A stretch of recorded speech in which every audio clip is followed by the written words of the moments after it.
Vocês receberam uma informação aí que vamos dar início na nossa gravação. Então eu vou passar a palavra para a professora Carol, para ela ir compartilhando a tela, para ir conversando conosco um pouquinho também, para ela se apresentar, deixar ela se apresentar oficialmente, tá?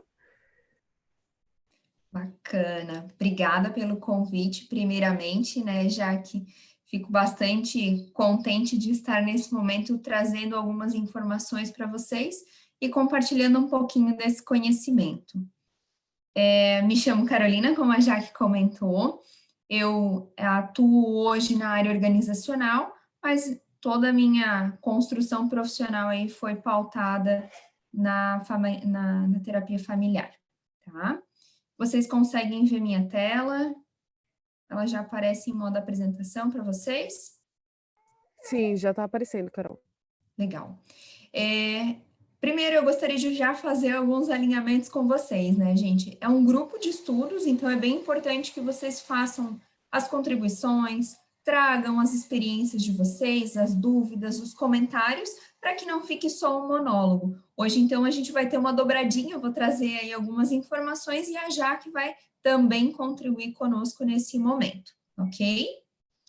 Então, falando um pouquinho dos estágios, né, que é o nosso objeto de estudo de hoje. A gente inicia falando dos estágios da terapia familiar com o primeiro contato, que é o contato inicial. Ele tem como objetivo para o terapeuta obter algumas informações sobre a questão problema em si. E ele pode acontecer de diferentes formas. Ali nós colocamos duas opções que são as mais recorrentes, que a gente recebe via WhatsApp e por telefone, mas esse contato ele pode acontecer via e-mail, via outras plataformas, que é um primeiro momento onde a pessoa vem buscar conteúdo, vem buscar auxílio nesse profissional.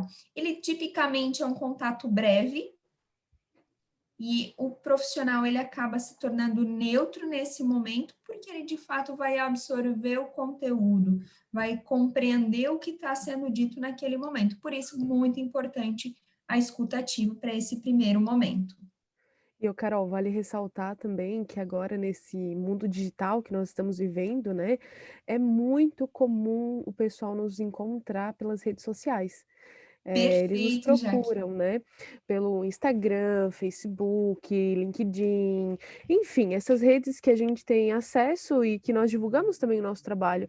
É uma forma e um meio das pessoas terem acesso a nós e facilita, né, na era WhatsApp que a gente tem, às vezes, por exemplo, o meu celular acumula de mensagens, eu vou ver um paciente novo lá no meio depois de 4, 5 mensagens que eu já recebi, né? Uhum. E esse movimento, às vezes, eles nos procuram pelas redes sociais. Então, quem utiliza a rede social sempre deixa ela em ativa, sempre visita suas mensagens, né? Vá fazendo essa verificação, porque de fato, o acesso às pessoas é muito fácil hoje para o psicólogo, né? Antigamente, era apenas por telefone. Tu ligava para o Exatamente, eu consultório. ia comentar isso. Precisava É. ligar o consultório, tinha o horário. Hoje não. O contato ele acaba sendo muito mais ágil, porque nós temos muitas redes de contato onde podem ser acessadas. Por isso também é importante que o profissional, o terapeuta, ele tenha as redes sociais atualizadas e com as informações para que o paciente, a família, enfim, possa fazer contato. Então, um telefone atualizado, um e-mail atualizado é muito importante para que, de fato, as pessoas consigam chegar até vocês. E era de tecnologia, a informação é muito rápida. Então, um meio onde precisa estar sempre sendo revisitado para que tenha esse material atualizado. Até aqui, ok?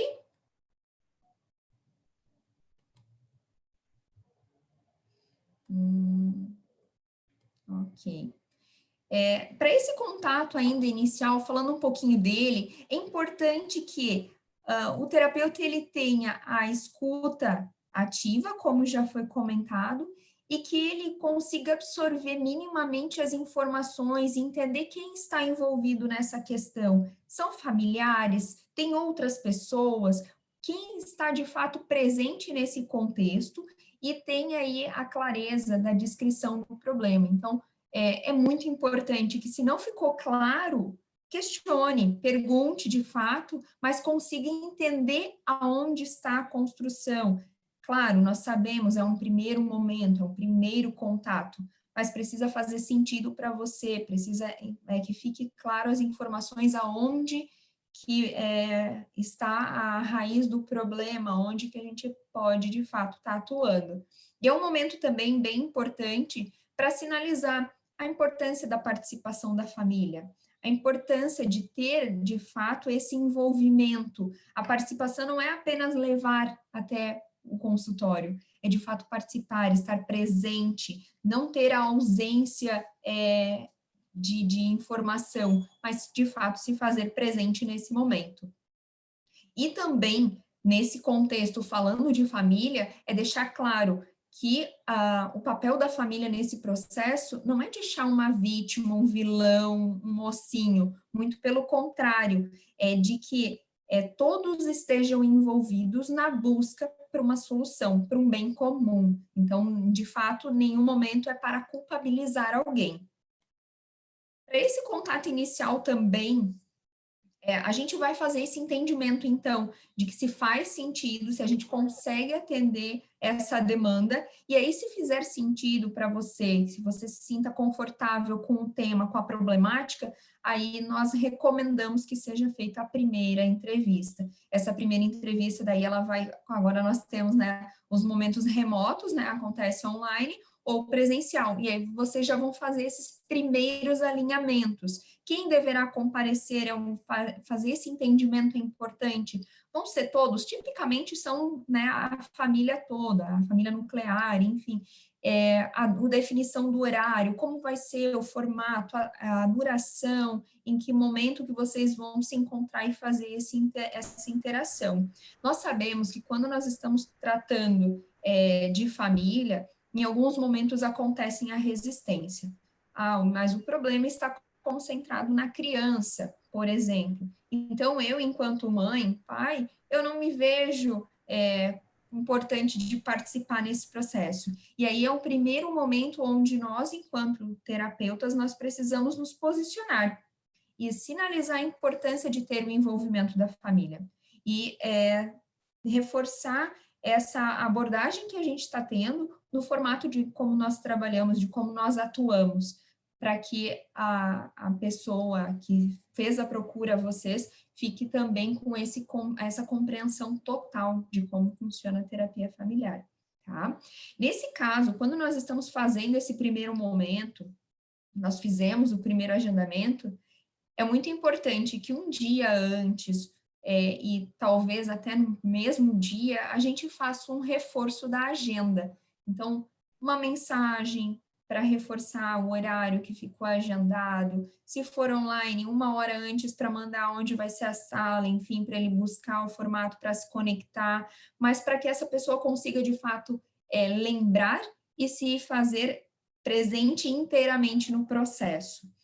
Nós sabemos que é um processo que nem sempre ele é fácil e ele nem sempre acontece com essa tranquilidade, esse início. Então, por isso é importante nós fazermos esse reforço e esse convite novamente para dar início ao processo. E aí nós vamos, então, para a primeira etapa, que é a primeira entrevista, é o primeiro contato, seja pessoal ou online, mas onde nós vamos resgatar mais informações sobre esse processo que, de fato, será dado início. O objetivo, então, desse primeiro momento é criar uma aliança, né, e desenvolver uma hipótese sobre o que, de fato, ocorre nesse problema, o que mantém esse problema na família. Então, é um momento onde a gente vai estabelecer rapport com os membros da família e vai obter mais informações e entender quais são os objetivos dessa família, desses membros que foram buscar auxílio. Para esse processo, é bem interessante que a gente faça a conexão com aquilo que já foi nos trazido, seja no WhatsApp, seja na ligação inicial, enfim, na forma como foi, para que a gente consiga já buscar mais elementos para explorar e aí façamos esse entendimento de todo o processo. Para essa primeira entrevista, então, é importante que a gente se apresente, se coloque para esses membros que foram até vocês e também do espaço da estrutura, se é presencial, aonde é que eles serão atendidos, de que forma que eles serão atendidos, se haverá algum tipo de material que será utilizado, que vocês, né, já têm por hábito de fazer a utilização, e é bem importante para que eles consigam entender o ambiente onde eles estão sendo inseridos. Eu fiz o atendimento a uma família, por exemplo, falando nessa questão de apresentação, onde a mãe chegou com a criança e ela se apresentou e começou a falar do problema. Ignorou totalmente todos os outros membros. E é nesse momento onde nós, enquanto terapeutas, nós já fizemos a nossa apresentação, ouvimos a apresentação dela, mas a gente precisa fazer uma pausa para entender quem são as outras pessoas que vieram com ela. Então, é buscar entender todos que estão ali, conhecer a todos, para que não, de fato, entre num processo de culpabilizar alguém, porque a mãe em questão sinalizava que o problema estava na criança, ignorou o pai, ignorou naquele momento a criança, o irmão, enfim. Então, ela já estava trazendo, num senso comum, um diagnóstico, um processo. E aí, nesse momento, é onde a gente tem que fazer o nosso primeiro posicionamento. Ok? E colaborando também com o que a Carol está trazendo para nós, num discurso em que nós somos terapeutas familiares, né? Numa perspectiva de mediação de família, numa perspectiva em que você está nessa escuta ativa deste grupo, você precisa dar voz ativa a todos os membros que estão à sua frente, né? O diferencial do terapeuta sistêmico, algumas pessoas dizem, porque deve ser fácil ser sistêmico, né? Mas eu já penso bem diferente. É complexo porque você precisa dar voz e ouvidos a todos. E nesse movimento de dar voz e ouvidos, a nossa escuta tem que ser muito qualificada. E a gente nunca trabalha, gente, com esse termo da culpa, da culpabilização que a professora Carol está falando, né? Nós não utilizamos, então não existe um culpado naquela história. Existem pessoas responsáveis diante de um comportamento, de uma dinâmica familiar, de uma situação ou de histórias, né? Das suas gerações anteriores, e aí esse movimento vem vivenciando nesse ciclo, né? Então isso acontece mesmo, e a gente precisa ter essa voz ativa, e ter essa percepção de dar voz a todos os membros, porque numa mediação familiar não é uma única pessoa que fala, né? Pode acontecer, né, nesse exemplo que a professora trouxe, de que é a pessoa que mais tem domínio naquela família, então você já começa até a percepção dos papéis dentro daquela casa. Se é apenas aquela pessoa que está falando, e se ela já chega com um discurso pronto e responsabilizando ou culpabilizando outras pessoas, né, dentro desse movimento. Eu acho que vocês, quem já teve aula comigo, vai lembrar de um dos exemplos que eu dei, que foi aquele em que a criança, eles marcam uma sessão contigo por conta de uma criança, né, um filho, um membro menor dentro daquela casa. E aí a criança chega no consultório terapêutico e os pais vêm junto, né? Porque a primeira sessão a gente marca ou somente com os pais, mas muitas e na maioria das vezes a criança já vem junto na primeira sessão. E aí você vai conversar com a criança, a mãe já chega já interrompendo, já chega trazendo o discurso dela, e aí a gente se abaixa no nível e na altura da criança e pergunta para ela: "Você sabe o que você está fazendo aqui?" Porque você dá voz a essa criança, e a criança assim: "Não, eu não sei." Ou então ela vai dizer: a mãe me disse que eu vim no médico, né? A mãe me disse que eu tenho que vir conversar contigo. A mãe disse que a gente veio conversar sobre a escola. E aí, dependendo da situação, né, ou da demanda que a criança e a família vem trazendo, a criança vai te trazer uma resposta. E a grande maioria ela vai dizer assim: não sei. E aí a gente, tá, então vamos pedir para a mamãe para que ela explique, porque daí tu dá voz também para essa mãe dentro de uma dinâmica dessa relação entre mãe e filho, porque às vezes não acontece, e aí fica por responsabilidade somente do psicólogo, mas dentro de uma mediação familiar, nós psicólogos temos voz, claro, os terapeutas familiares têm voz, mas nós precisamos mediar essa voz, como a professora Carol está falando, para todos os membros dessa família. E eu só acompanhei aqui que eu acho que foi o Pedro que levantou a mão. Tu queres falar, Pedro? A primeira dúvida, professora, você acessou. A segunda é como a professora Carol trouxe no discurso, que não há questão da culpabilidade. E aí, quando você trouxe nesse exemplo da questão da família, né, que traz, eu vou pensar no adolescente, né, quando a família vai com o adolescente para a terapia, geralmente é com essa culpabilização, né, que o adolescente está com algum problema, fazendo algo. Como que a gente faz como terapeuta para que esse discurso não fique só relatando essa culpa, que eu estou com esse filho, ou que o problema é esse filho, e não diga muito sobre ela, fique mais mesmo nessa culpa mesmo, esse processo de, ele faz isso, ele é isso, ele é isso. Acho que deu para entender. Deu. Eu posso falar, Carol?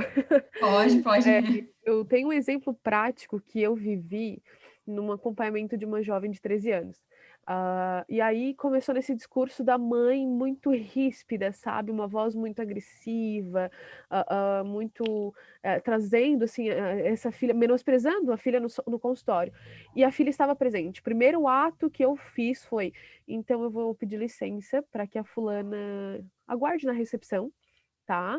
Porque se a mãe quer trazer mais a voz dela, e principalmente quando a gente percebe que isso vai gerar mais dores e angústias no adolescente ou na criança que está conosco, eu convido para que, se é o adolescente, para que ele aguarde na recepção do consultório. Porque se ele já escuta esse movimento, se ele está ouvindo na frente do psicólogo isso, provavelmente ele já escuta essa situação já no seu dia a dia, sabe? Então já são machucaduras que vem trazendo nesse adolescente. Então, se é uma voz, assim, estou trazendo um exemplo de uma situação em que a mãe. Porque a gente escuta isso em consultório, né? Por exemplo, uma mãe que diz: eu não queria que ele tivesse nascido. É uma frase muito forte. A gente escuta isso e às vezes os pais falam isso na frente dos filhos. Não, ele não foi planejado e depois que nasceu, minha vida virou do avesso, sabe? E aí, quando começa com falas desse tipo, eu convido o adolescente a aguardar. Então, tu aguarda um pouquinho lá na recepção, que eu quero conversar primeiro com a tua mãe, e aí depois eu te chamo, pode ser? E aí eu faço novamente os acordos que a professora Carol está falando com o adolescente e depois com a mãe dele, e daí eu faço o mesmo movimento. Agora o adolescente entra, então mãe, eu vou pedir para que você aguarde um pouquinho lá na recepção, ou se o movimento já é bem diretivo para o adolescente, eu já inverto, já peço para os pais aguardar na recepção que o papo não é com eles, vamos dizer assim, sabe? Em uma situação em que isso vai, vamos dizer que o clima está esquentando, sabe? E aí, nessa percepção, vamos supor agora mais um outro exemplo nessa linha que tu perguntou, Pedro. Os pais vêm para o processo junto com o adolescente e eles estão com essa voz trazendo muito a culpa, porque ele é rebelde, porque ele mudou, ele não era assim. Eu tenho uma fala em que eu falo sobre o processo do desenvolvimento do adolescente, que daí é bacana vocês estudarem o desenvolvimento humano, que daí vai falar especificamente da fase do adolescente, que de fato não é uma fase, vou trazer uma das frases que eu costumo dizer, é a fase mais intensa da nossa vida, e daí nós, como terapeutas, a gente costuma se colocar no discurso, né? Então, é uma das fases mais difíceis da nossa vida, porque é uma fase mais intensa e em curto tempo. Então, vamos supor, aos 12 anos, esse pré-adolescente, ele não sabe se ele é jovem, se ele é criança, porque ele não tem responsabilidades de adulto, mas ele é cobrado para não se comportar de forma imatura como uma criança. Então, ele está naquele nível, ele não sabe. Ele completou os seus 17, 18 anos, ele já é tratado, na grande maioria das vezes, como um adulto. Então é curto tempo, que eu quero dizer, e é a fase mais intensa que tem desse adolescente. E daí eu começo, às vezes, até de eu ver, mas, ô mãe, como é que tu eras na tua adolescência? Sabe, tu vai fazendo esse discurso para a mãe se perceber que também é uma fase que ela viveu, e nem sempre foi a fase mais perfeita da vida dela. Esse movimento de entender essa fase dos adolescentes, a fase que é uma fase extremamente complicada no sentido de mudança biológica, física, emocional, psicológica, de relacionamento social, né? E tudo está presente naquele movimento. E é bacana a gente ter esse feeling, sabe, Pedro? Desenvolver esse feeling de é momento de eu convidar o adolescente a se retirar, é momento de eu convidar os pais a se retirarem dessa sala, ou é momento de eu devolver algo para eles? Então, sempre trabalhar nesse viés quando a gente faz a mediação familiar, porque nós não somos detentores do saber, não somos juízes ali, mas nós temos voz. E a voz mais ativa no consultório é do terapeuta familiar, sabe? Nós damos voz às outras pessoas, mas eles estão ali para nos ouvir, porque eles vieram buscar ajuda, eles vieram buscar mediação, eles vieram buscar orientação, alguns vêm buscar aconselhamento, eles vêm querer a solução, né? Buscam a solução do seu problema.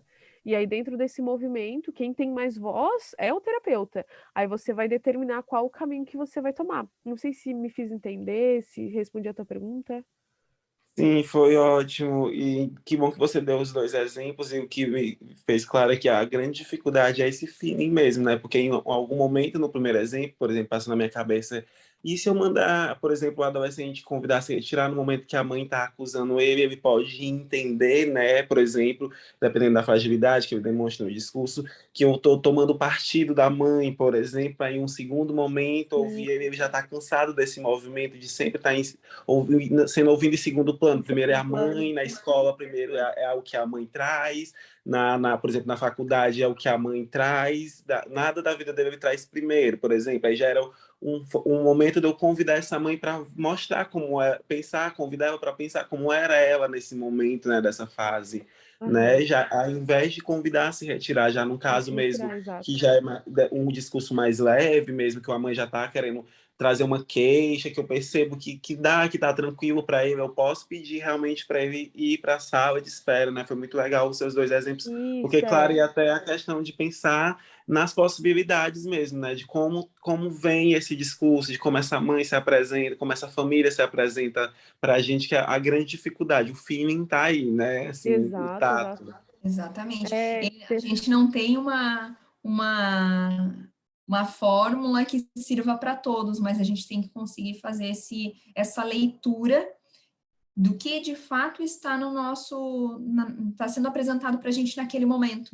É necessário que a gente se imponha, se coloque, né, para fazer um momento com o adolescente ou com os pais, ou é um momento que eles também precisam ouvir, se colocar no lugar, né, do outro, pensar, refletir de como foi esse momento, e aí fazer esse movimento que vai ser o mais adequado e mais assertivo para aquele momento. Então, os exemplos da Jaque, de fato, foram muito bons para que a gente consiga fazer essa compreensão, esse entendimento, que não é uma fórmula que a gente consiga utilizar a todo momento, que a gente vai ter que, de fato, entender o que está sendo apresentado, a construção daquela família naquele momento, para a gente conseguir encaminhar. Já que você ia comentar alguma coisa? Não, pode seguir, é isso mesmo. Perfeito. Então, para que a gente consiga utilizar essas informações com mais conteúdo, da construção da família, de como ela está, a gente pode utilizar de algumas ferramentas, que aí pode ser um genograma, uma linha do tempo, para a gente entender como está se construindo a família, de que forma que ela vem, ou até mesmo em anotações. E aí, o bacana é que cada terapeuta vai conseguir vai utilizar o material que entender mais adequado para aquela ocasião, para aquele momento, e que ele se sente mais confortável de utilizar. Mas o importante é que, de fato, as informações para nós, enquanto terapeutas, faça sentido, para a gente entender como se construiu aquela família e como ela vem se comportando. Ok?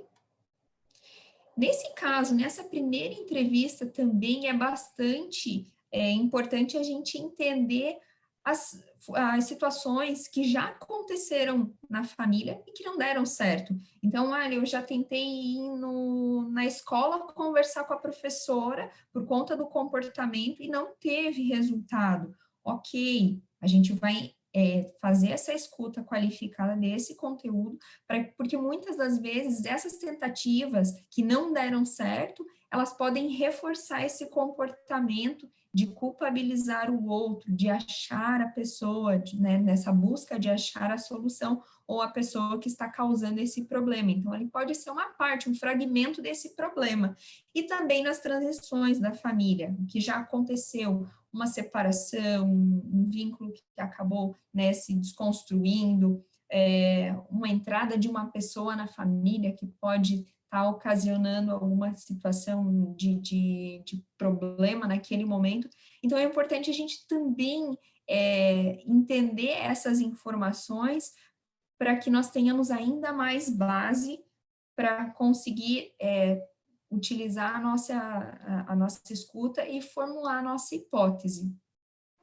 Nesse ponto, é importante que a gente faça uma fala com a família, com os membros que estão ali, que o foco não é a gente pegar as fraquezas da família e utilizar aquilo como elemento base do nosso processo, e sim dar um foco naquilo que eles têm de força, de fortaleza, para que eles iniciem o processo um pouco mais fortalecidos, tá?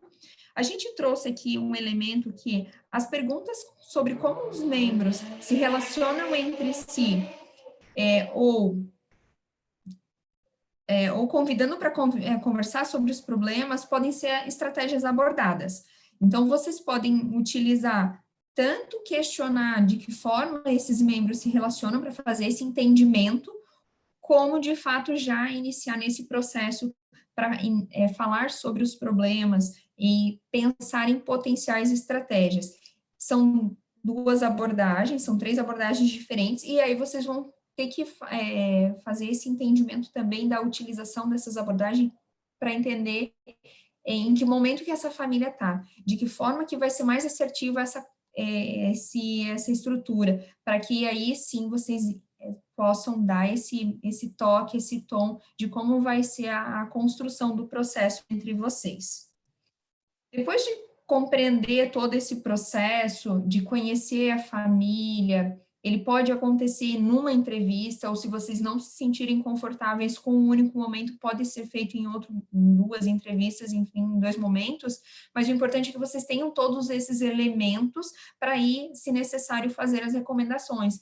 É necessário fazer o encaminhamento para um médico, para um advogado, para um especialista em educação, para um fono, enfim, fazer essa leitura do que, de fato, a família está precisando naquele momento. Nós, enquanto terapeutas, seremos o suporte, porém, em alguns casos, nós precisamos de apoio de outros profissionais para fazer essa sequência do processo. Em outros momentos, a gente pode entender de que a família ainda não está pronta para esse processo, ela não está madura o suficiente, elas não têm o interesse de fato em fazer esse processo, elas se sentem enrijecidas, enfim, ou então também sinalizar que, ok, nós poderemos dar início ao processo e aí dando a sequência de como vai funcionar.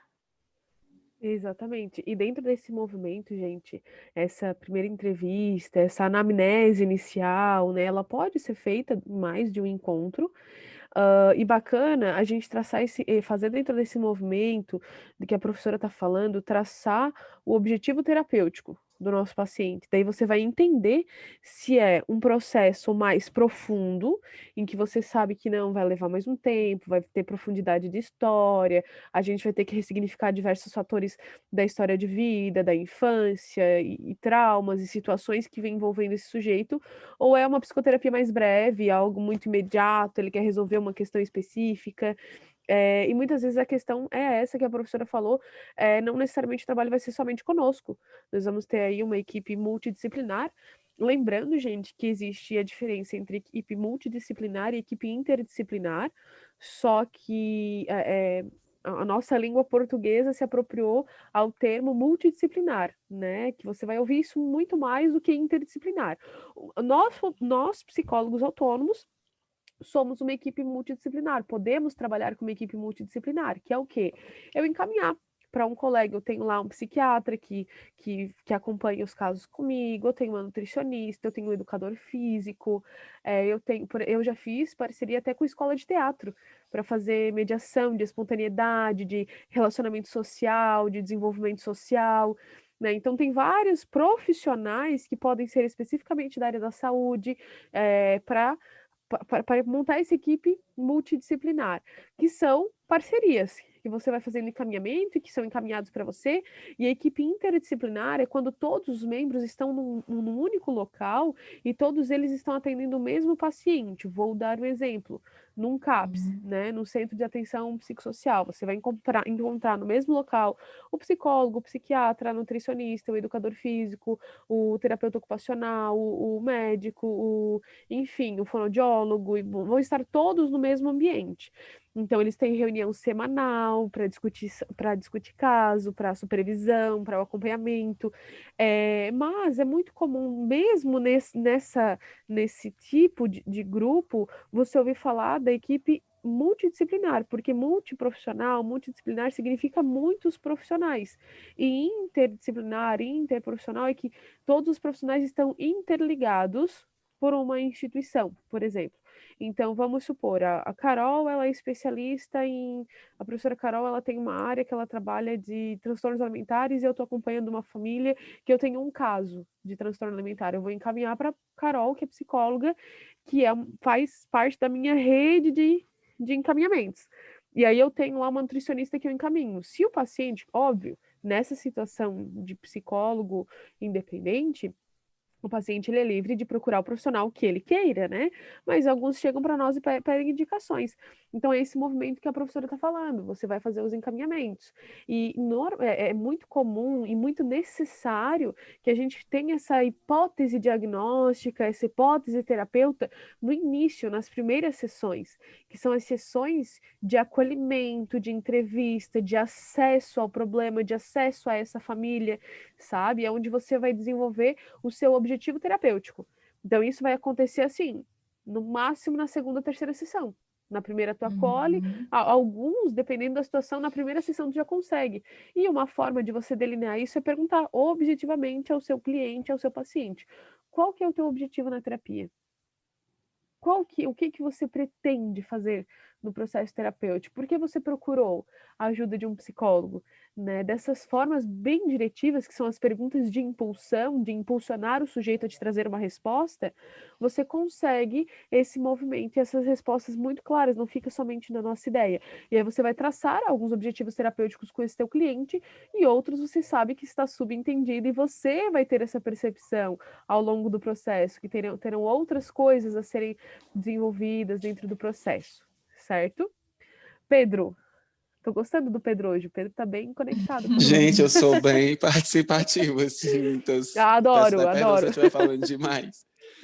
Eu fiquei com uma dúvida, acho que é a professora Jaque, né, que eu já vi os vídeos no grupo de estudo, nessa questão do objetivo terapêutico, porque quando algumas abordagens elas focam mais nessa questão do objetivo terapêutico e elas estipulam um prazo, tipo 16 sessões, 8 sessões.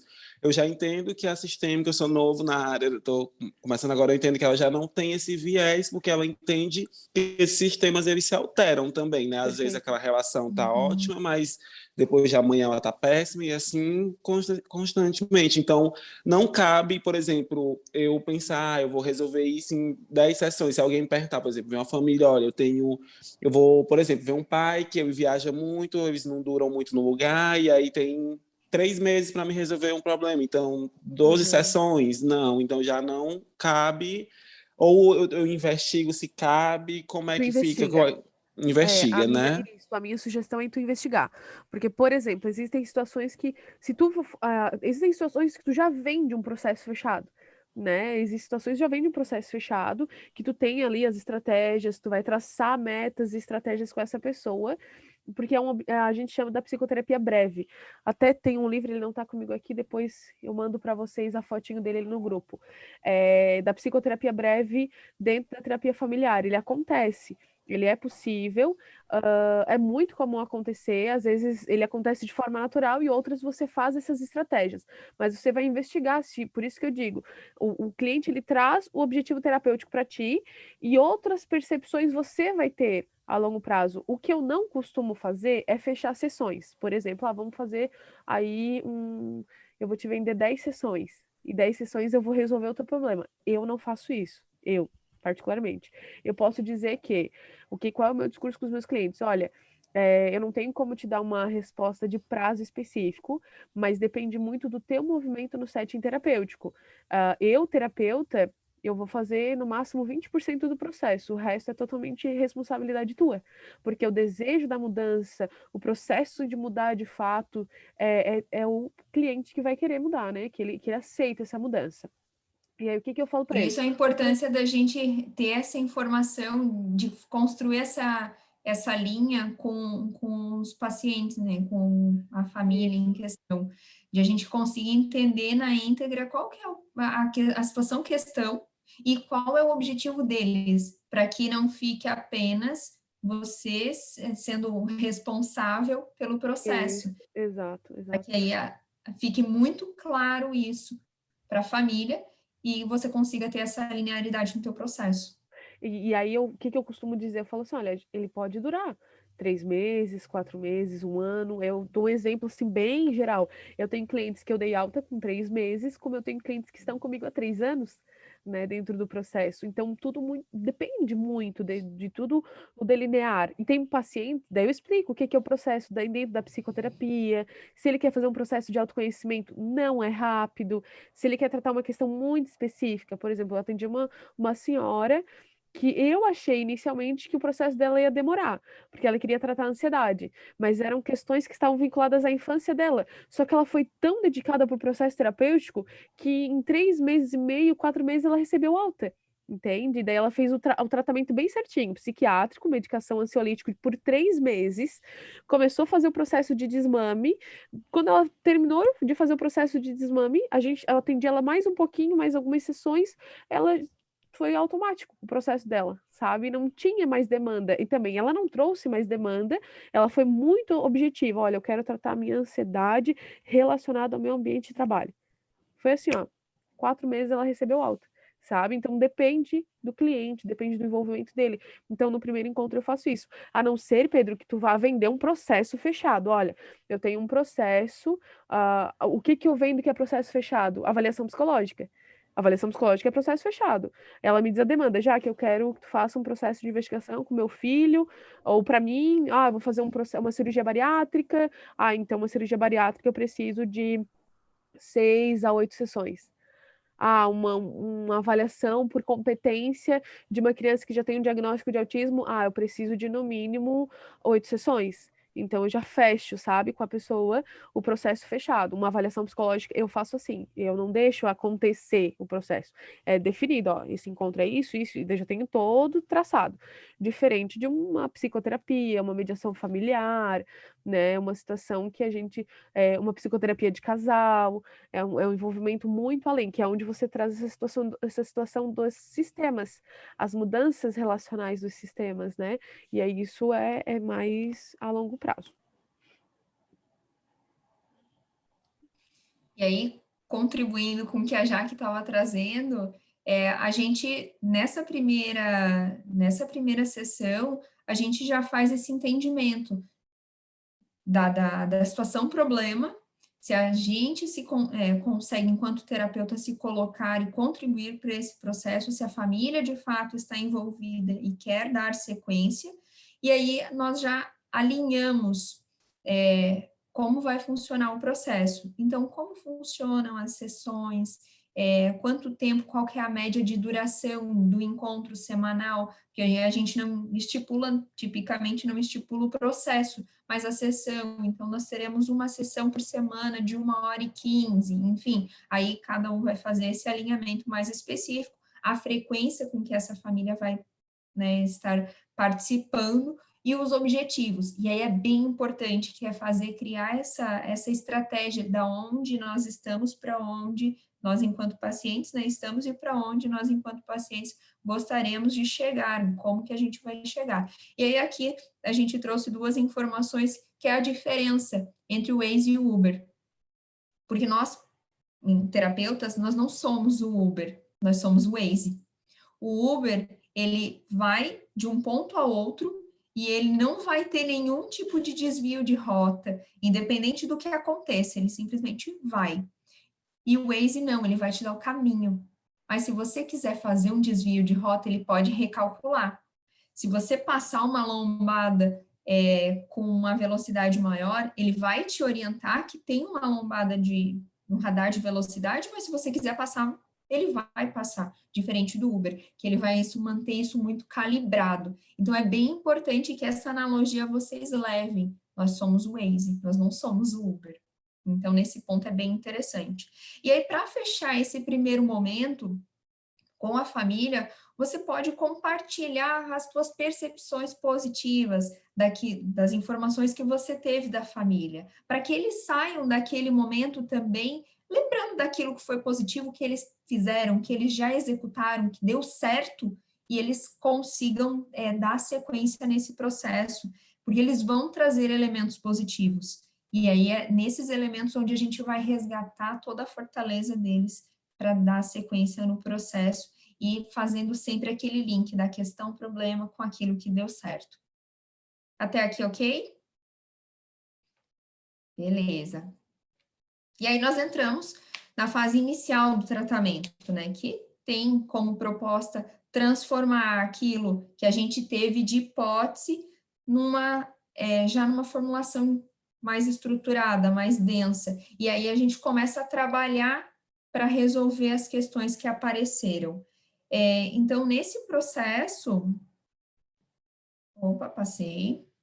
É importante a gente falar abertamente das discordâncias, para que não tenham nenhum tipo de milindres entre falas, mas que as informações sejam feitas de forma clara e objetiva.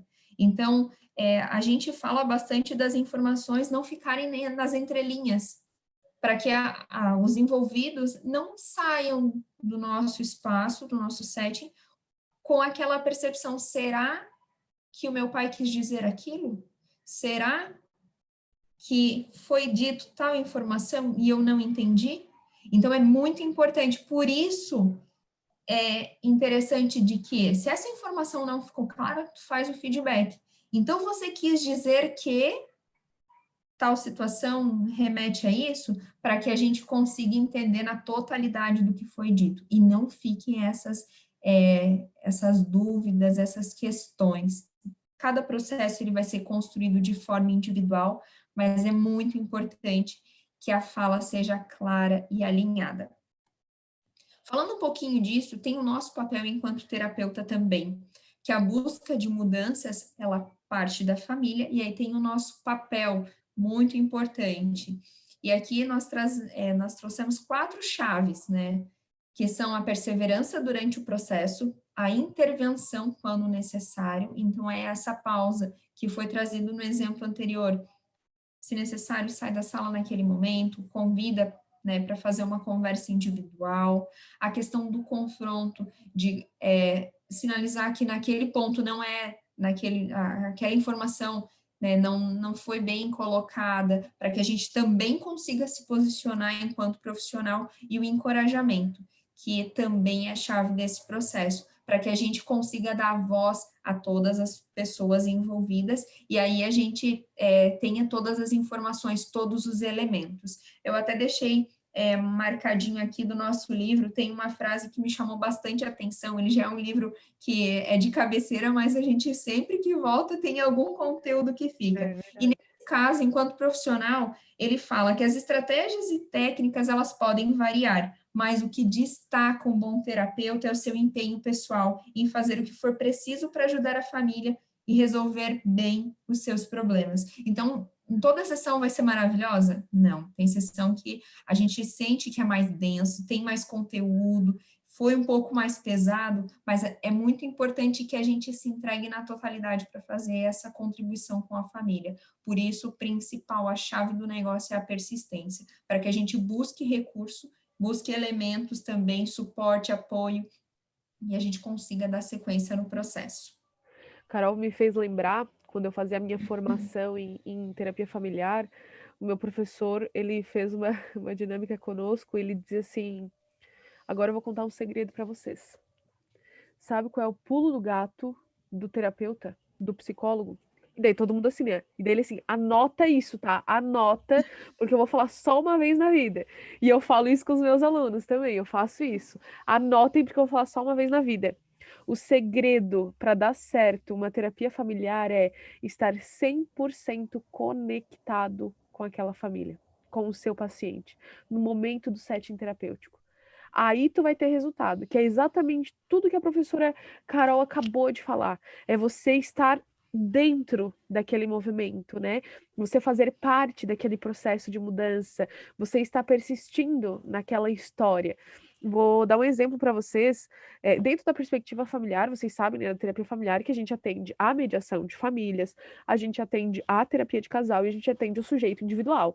Então, isso é possível. Você vai trabalhar com os elementos que ele vai te trazer dentro do objetivo, da perspectiva principal, que é o sujeito se construiu, né?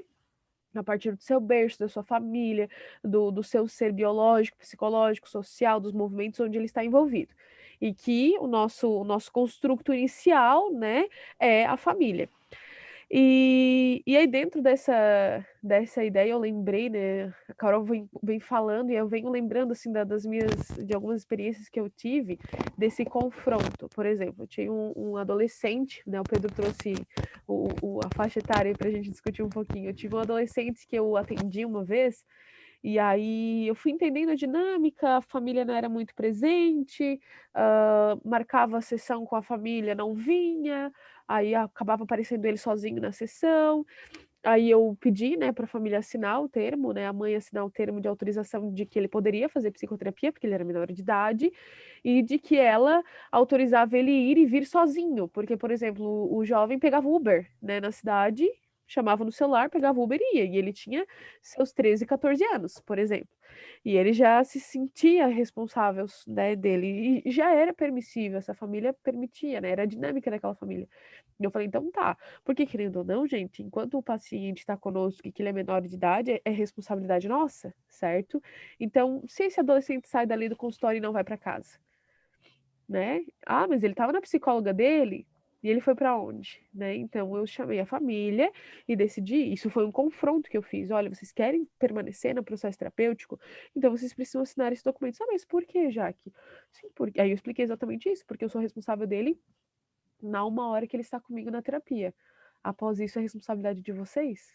Eu não posso me responsabilizar no caminho dele, daqui até em casa, de casa até aqui na clínica, né? Esse movimento não pode ser responsabilidade do psicólogo, porque essa criança, esse adolescente tem família. E aí, dos outros confrontos, falando do que a professora Carol falou, esse jovem em uma sessão, tudo era não sei, não sei, eu acho, não sei. E daí eu falei para ele assim, olha, eu sou muito expressiva, né? Como eu sou com vocês aqui, eu sou no consultório com os meus clientes. Eu vou olhar no fundo dos seus olhos e eu vou falar só uma vez. Eu não vou desistir de ti. Eu só falei essa frase. O menino entrou em prantos. Em prantos, assim. São essas frases, sabe, de intervenção, e que chega a ser um momento de confronto. Por quê? Ele não abria o coração dele na terapia, ele não fazia, ele queria terapia, mas ele não. E daí eu falei assim: eu não vou desistir de você. E aí ele traz essa falta, essa negligência que ele sentia da família, da mãe não estar presente. Ele queria que a mãe estivesse na terapia com ele queria que a mãe fosse levar e buscar ele, sabe? Detalhes, assim, detalhes. Claro que a gente não pode desconsiderar, nossa, que família é essa, né? Que esquece essa criança. Não, eu tenho que entender toda essa dinâmica familiar. Era uma mãe que trabalhava bastante, era um pai que também trabalhava bastante. Claro que daí eu comecei a fazer o quê? O que que é a mediação da terapia? Que daí entra um erro do terapeuta, é achar que, ó, a culpa é dos pais, olha só, tadinho desse menino, todo mundo desiste dele. Não, é fazer o quê? Mãe, pai, venham para terapia, eu preciso de vocês comigo, o suporte que a professora Carol falou. Venham comigo que eu preciso alinhar algumas coisas na terapia com vocês. Deles vêm. Me apresenta a tua realidade. Eu trabalho assim, assim, assim, eu sou médico, eu sou juiz, eu sou advogado, sou professora, eu sou faxineira, sou isso, eu preciso trabalhar para sustentar meus filhos e tal. Tá, então vamos tentar articular dentro desse movimento familiar, dentro dessa mediação, encontros familiares, movimentos em que vocês estejam juntos, e aí tu começa a fazer essa mediação com eles, para eles terem a percepção da falta que esse adolescente sentia. Então, a rebeldia que ele estava tendo era simplesmente uma resposta daquilo que os pais também estavam fazendo com ele. Né? E não é via de regra, mas a grande maioria é isso que a gente percebe. Perfeito. Já que tu me fez lembrar de um caso que eu atendi, onde a adolescente trouxe para uma das sessões 4 balas. E ela, na ocasião, ela disse, Carol, hoje eu não vou falar nada. Ela já falava pouquíssimo, mas hoje eu não vou falar nada. Ela foi sozinha, enfim. E para você não me perguntar nada, eu te trouxe 4 balas. E aí é nesse momento que a gente tem que se colocar e fazer esse entendimento de por que ela trouxe as 4 balas, em que momento que ela teve, que ela racionalizou que trazendo 4 balas, o processo daquele dia ele seria invalidado. E aí é importante de que fazer o entendimento que não é culpabilizar os pais, porque em casa ela foi construída de que quando ela se comportasse bem, ela ganharia balas. E aí fazer essa leitura de como foi construído todo o processo também é muito importante. E aí são as palavrinhas-chave, é a gente dar sequência no processo, ter persistência do que, né, o que a gente está buscando, quais são os objetivos, e fazer essa intervenção com o adolescente. Depois, resgatar o pai, como que eles se colocam, e fazer também esse processo de encorajamento do jovem, dele se colocar, porque nesse caso, nesse paciente em específico, desde que ela foi, né, desde criança, desde bebê, enfim, a cada situação onde eles entravam em confronto na família, ela recebia balas. E naquele dia, naquele momento em específico, ela não queria entrar em nenhum tipo de discordância, de tratar de nenhuma situação em específico, por isso ela me trouxe balas. E aí, então, é importante a gente fazer essa leitura de como foi construído, mas sem culpabilizar os pais, porque é uma questão de que nós temos que fazer esse entendimento de que forma que eles se colocam na família, de forma que eles se veem, para que aí a gente consiga dar os direcionamentos. A forma que eles foram criados, né? Porque eles só estão repetindo o Exatamente, só comportamento. replicando. Exato.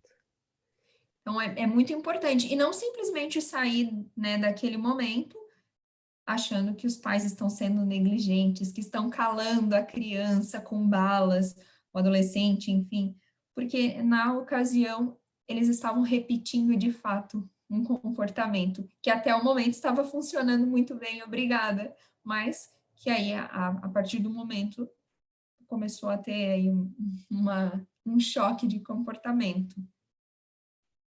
Ok. Dando sequência, então, ok, nós estávamos falando, inclusive, de não culpar um processo ou uma pessoa, enfim, a gente tem como perspectiva ampliar o problema e fazer esse entendimento de que o problema, ele é interacional, então ele envolve outras pessoas e não uma única específica.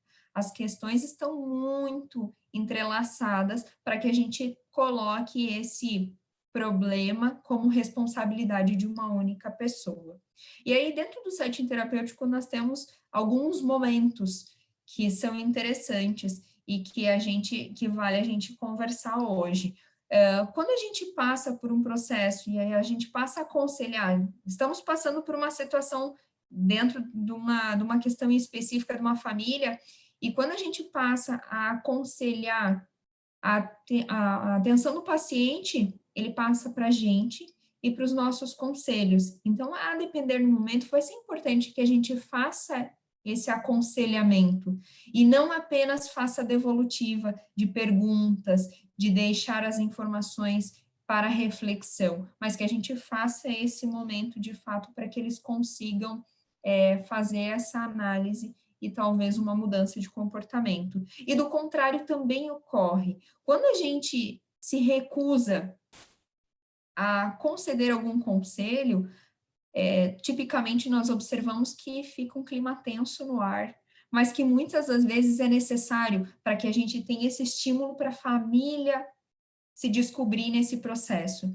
para que de fato, pense e execute, e não fique apenas esperando receber esse aconselhamento. Então, são duas questões bem importantes, mas que vale a gente tratar aqui, porque em alguns momentos a gente vai ter que fazer esse processo de parar, os questionamentos e fazer um aconselhamento, dar esse suporte nesse sentido, e em outros momentos nós vamos ter que fazer o processo inverso, não aconselhar, fazer essa negativa para que a gente tenha esse movimento da família acontecendo. Ainda na fase inicial do tratamento, a gente pode fazer essas perguntas do que aconteceu já e deu certo na família. Então, quais foram as experiências que foram assertivas no processo, nas experiências que eles já tiveram e deram certo. E aí a gente também fazia esse entendimento, o que foi positivo, quais foram os comportamentos que, né, validaram um processo e avançaram, e fazer esse encorajamento para que eles tentem novamente, deem sequência no processo.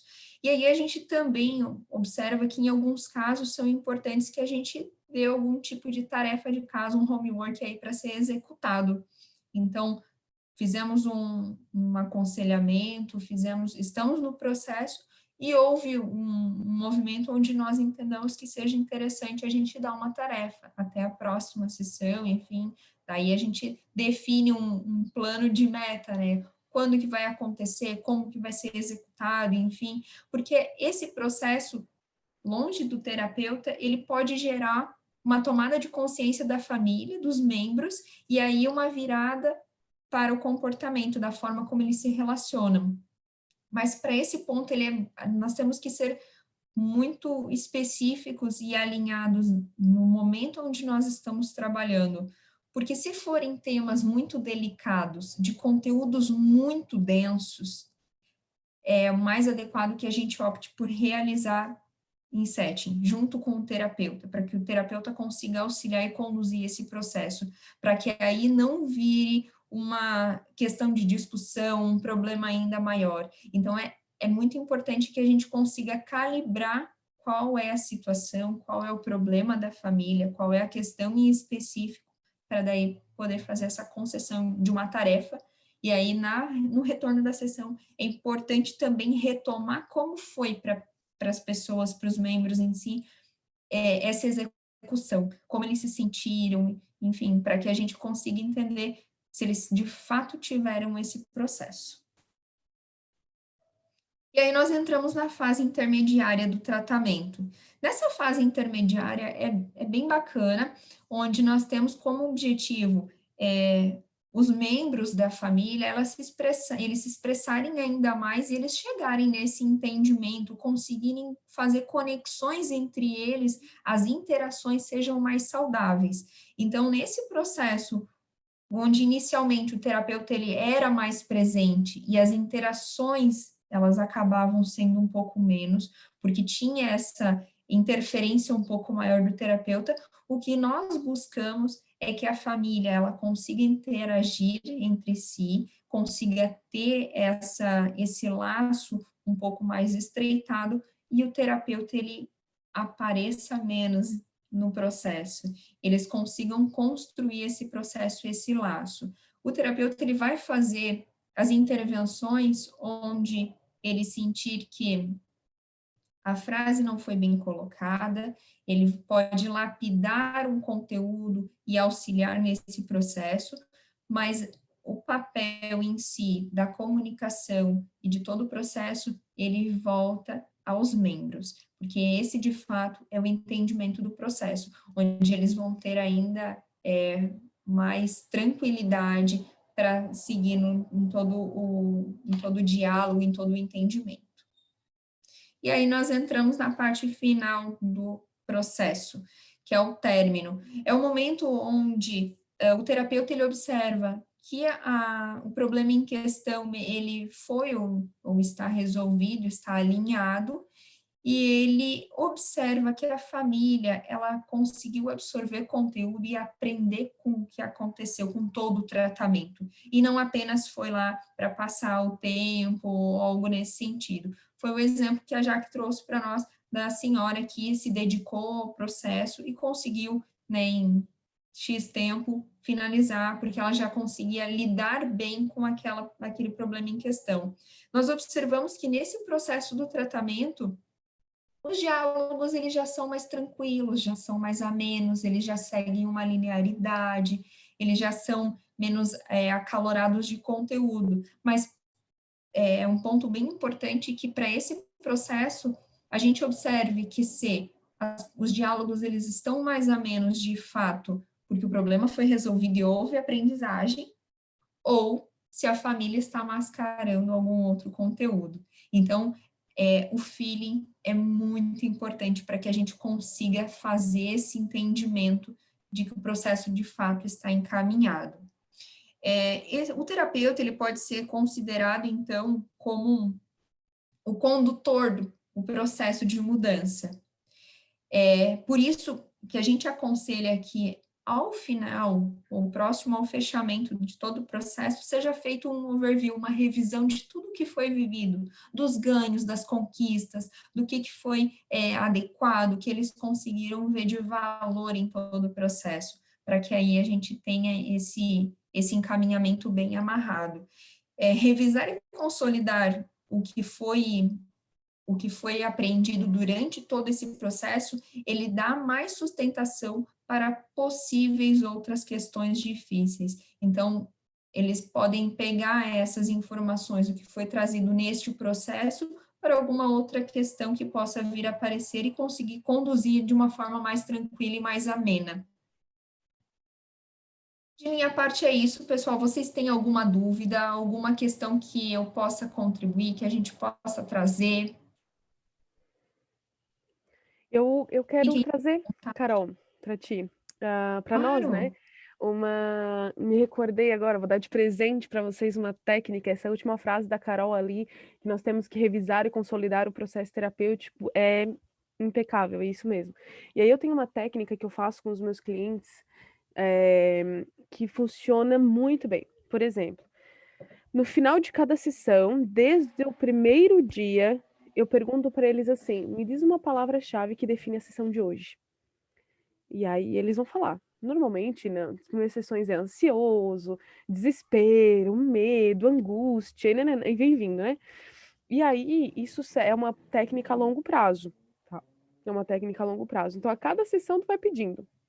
Isso vai servir para te validar o processo, né, para te ter essa percepção de que o processo está acontecendo, porque tu vai vendo que as palavras-chave vão modificando, ele vai trazendo para ti a palavra-chave, a sessão de hoje foi alívio, a sessão de hoje foi ressignificação, a sessão de hoje foi gratidão, e aí vai indo, e né, o processo vai acontecendo. Chega lá no último encontro, quando tu vai fazer o fechamento com ele, tu pega todas as palavrinhas-chaves que ele falou, Jaque, mas nossa, tem 30 sessões, dá 30 palavrinhas-chaves para ele, às vezes elas vão se repetir, né, mas tu dá as palavras-chaves que ele falou, e aí tu pede para ele fazer assim, agora, no nosso último encontro, eu vou te dar essas palavras, e eu quero que tu monte um texto, e tu dê na ordem, tá, da primeira sessão até a última, na ordem certinha das palavras que ele foi te falando, e aí eu quero que tu monte um texto corrido, como se fosse uma história, o que tu sentir no teu coração de tu escrever.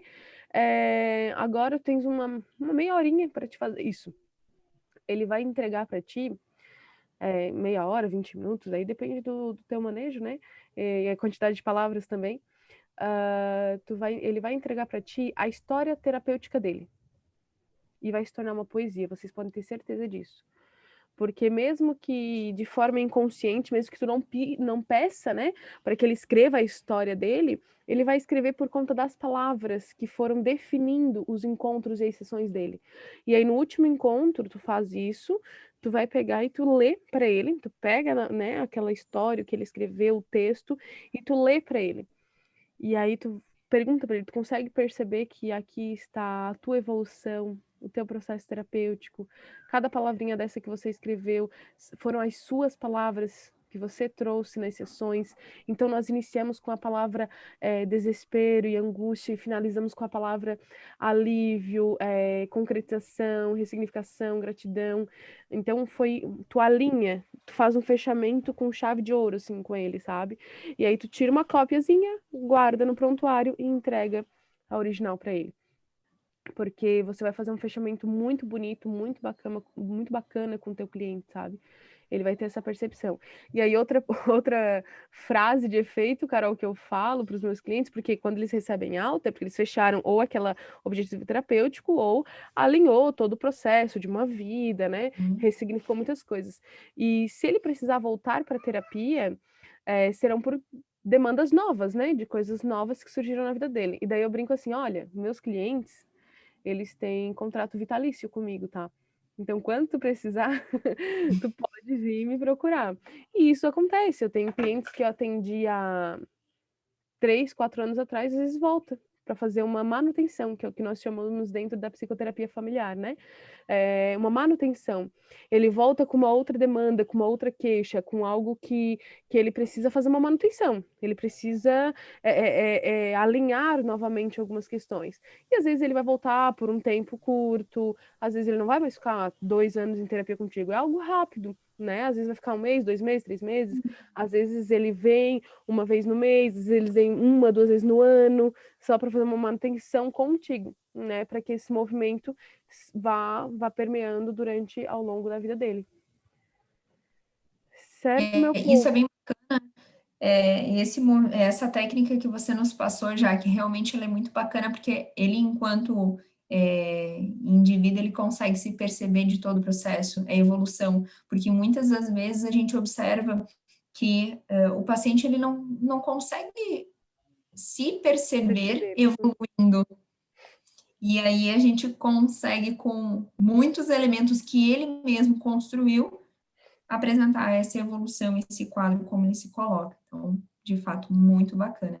E aí, uma questão também interessante é que fechou o processo. Se você sentiu, né, nós, enquanto terapeutas, sentimos que é importante fazer esse último contato, não há nenhum tipo de problema, não há nenhum impeditivo de que uma semana, 10 dias, 15 dias, enfim, após fechar o tratamento, seja encaminhado apenas um e-mail, um WhatsApp, enfim, perguntando se está tudo bem, ok? Apenas para aquele fechamento de ciclo. Ele é muito tranquilo e a gente tem as ferramentas aí de forma muito práticas para nos auxiliar nesse processo. Então, é uma lembrança, algo que pode acontecer.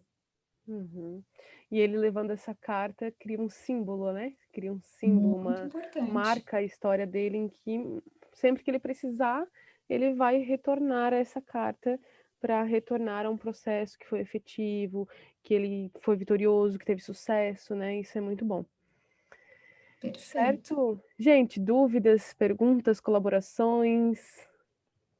Já são 3h10 e eu nem percebi a hora passar. Passou muito rápido. Mas então tá. Quero agradecer a cada um de vocês que esteve conosco nesta tarde de sábado. Quero agradecer à professora Carolina pela disponibilidade dela, pela parceria, né, de hoje estar conosco.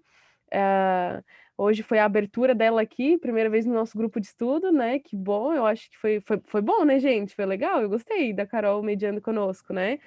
Aqui a Rosemary disse muito bom, obrigada.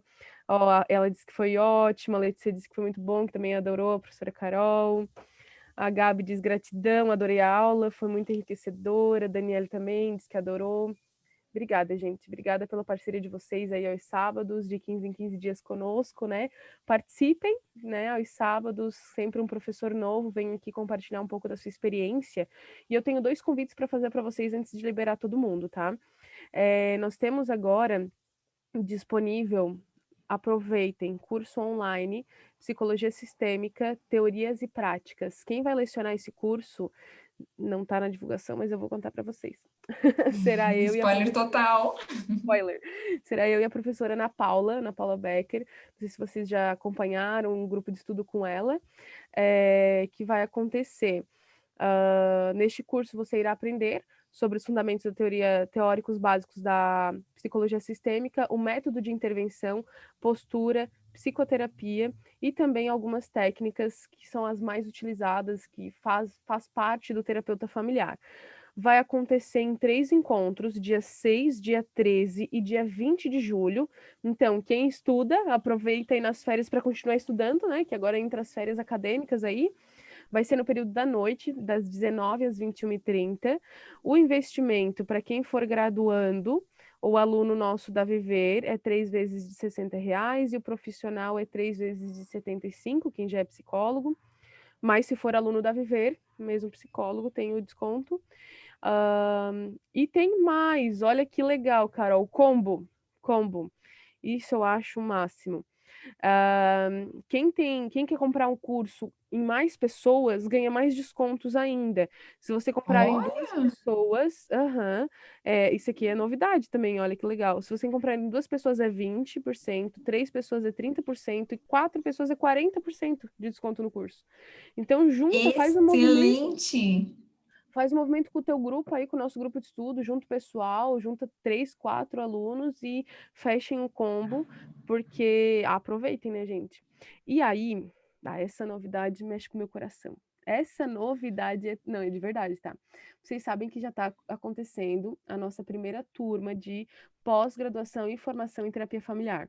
Ela já está em andamento, já estamos aí há 4, 5 meses no caminho e a gente vai lançar a segunda turma. Vocês acreditam nisso? Tem demanda, gente, tem demanda para a segunda turma, Carol, e vai acontecer. O diferencial, né, da pós-graduação e formação é que são 2 formações, você ganha o certificado de pós-graduação, especialista em terapia familiar sistêmica, e de formação, né? A formação, ela é prática e a pós-graduação, ela é mais teórica. Então, a gente vai trabalhar o diferencial da nossa pós, supervisão de caso, todas as aulas, teoria e prática, reconhecimento do MEC, sem taxa de matrícula, flexibilidade no pagamento, acolhimento e atendimento personalizado. Então, vocês entrem em contato conosco, eu vou mandar todas essas informações lá no nosso grupo, tá? Tudo que eu acabei de falar, mas de verdade, gente, aproveitem. Quem junta aqui com a gente na Viver, quem se encaixa conosco, tem muito a crescer profissionalmente, pessoalmente. A parte acadêmica, a gente quer, assim, ó, dar um gás e desenvolver muitos profissionais, muitos psicólogos bem instruídos, bem alinhados, né, com uma prática maravilhosa. Então, convido vocês a estarem nesses cursos conosco e conversem com a nossa equipe. Conversem com a nossa equipe porque, de verdade, a gente tem formas de pagamento bem bacanas, é muito flexível, tá? Então, entre em contato comigo, vocês têm meu número pessoal ali no grupo de estudo, o pessoal da Viver, né? A Emily, a Vanessa, as meninas que estão sempre ali mobilizando o grupo, entre em contato com elas para que a gente possa também tirar as dúvidas de vocês, tá bom? Gente, estou muito feliz pelo nosso encontro de hoje, estou muito feliz com a abertura da professora Carolina. Seja bem-vinda oficialmente para o nosso grupo da Viver, tá, Obrigada. Carol? E a turma, né, permaneceu aí até o final. Muito obrigada, gratidão por cada um de vocês. É sempre muito bom essa parceria, essa troca de conhecimento, de informação. Eu amo esses nossos encontros. Então, permaneçam conosco. De 15 em 15 dias esse encontro acontece, ou comigo, ou com os outros professores do nosso curso, tá bom? Um beijão. Obrigada, Carol. Obrigada, turma. Beijos, um prazer estar com vocês e até a próxima. Coraçõezinhos, ó. Todo mundo no coraçãozinho. Beijo. Tchau, gente. Beijos, tchau.